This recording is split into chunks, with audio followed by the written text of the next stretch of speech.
শনিবার নিউ ফারাক্কা স্টেশনে এক ব্যক্তির কাছে তল্লাশি চালিয়ে প্রায় 500 গ্রাম হেরোইন উদ্ধার করে নিউ ফারাক্কার জিআরপি। রবিবার ফারাক্কার জিআরপি অফিসে সাংবাদিক সম্মেলন করে মালদার জিআরপি আইসি প্রশান্ত রায় জানান, গতকাল গোপন সূত্রে খবর পেয়ে জিআরপি এসওজি ও নিউ ফারাক্কার জিআরপি ভারপ্রাপ্ত আধিকারিক বাপ্পাদিত্য ঝায়ের নেতৃত্বে জিআরপি পুলিশের একটি টিম নিউ ফারাক্কা স্টেশনের 3 নম্বর প্ল্যাটফর্মে এক ব্যক্তিকে সন্দেহজনকভাবে ঘোরাফেরা করতে দেখে আটক করে। তার কাছে থাকা একটি ব্যাগে তল্লাশি চালিয়ে উদ্ধার হয় 5টি প্যাকেট। 5টি প্যাকেটে প্রায় 500 গ্রাম হেরোইন উদ্ধার হয়, যার বাজার মূল্য আনুমানিক 40 লক্ষ টাকা।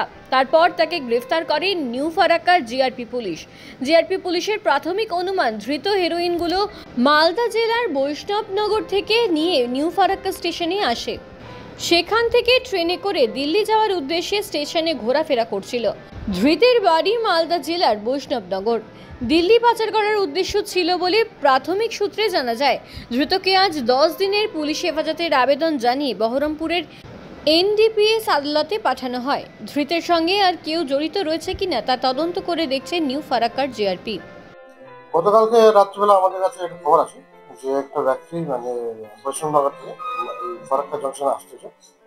ওর ব্যাগে ব্রাউন সুগার জিনিসপত্র আছে। তো এসে এখান থেকে ফারাক্কা স্টেশন থেকে দিল্লি গাড়ি ট্রেনটা ধরবে।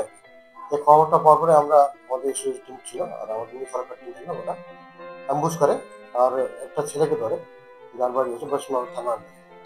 তো ওর কাছে আমরা 5 প্যাকেট ব্রাউন সুগার মতো জিনিস পেয়েছি, যার ওয়েটটা হবে 500 গ্রাম মতো আছে। তো আসলে এখান থেকে দিল্লির দামি ট্রেন ধরার জন্য আসলে বৈষ্ণবনগর থেকে।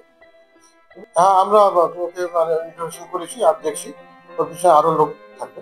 বলছে যে ওকে ওর একজন বন্ধু দিয়েছে, বৈষ্ণবনগরের ওর বাড়ি, ও দিয়েছিল ওকে এখানে ফারাক্কায় এসে দিল্লি দামি ট্রেন ধরার জন্য পাঠাচ্ছিল। এর মোটামুটি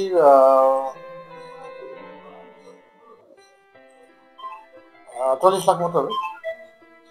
আজকে আমরা বহরমপুর এনডিপিএস কোর্টে ফরওয়ার্ড করছি আর রিমান্ডের জন্য প্রেয়ার দিয়েছি, 10 দিন প্রেয়ার। নাম আমরা এখন বলছি না, কিন্তু ওর বাড়ি হচ্ছে পশ্চিমবঙ্গ।